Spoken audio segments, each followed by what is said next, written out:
I am familiar with the African Governance Report 1 and 2, and I've been a friend to the governance program of the ECA and been there many times.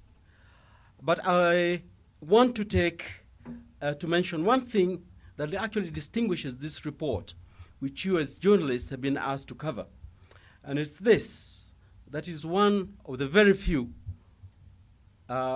assessments on governance in our continent which is based in the continent and has African ownership. There is an avalanche of governance indicators around the world that include African countries. Just off the top of my head, I want to mention Freedom House in New York, which has got a strong African component, and you can see that online. The World Bank Governance Matters, which is a composite index of other indicators. The Afrobarometer indicator, which comes out of the University of Michigan, that's number 3, which works very closely with an African-based governance research center in Accra, Ghana. The Polity Index, which comes out of the University of Maryland, too has African indicators.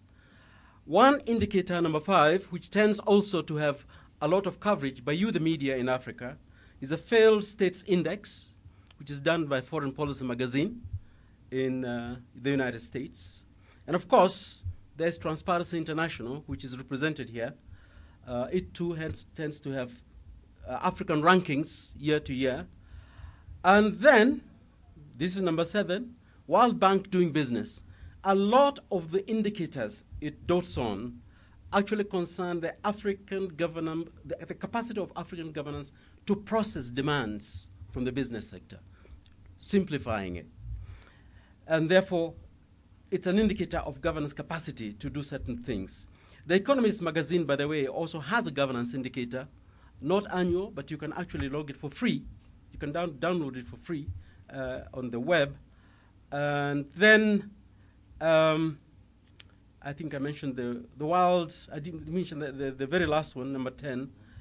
The World Economic Forum also publishes the World Competitiveness Indicator, and there's African governance indicators, African competitiveness indicators, which also have a strong governance component.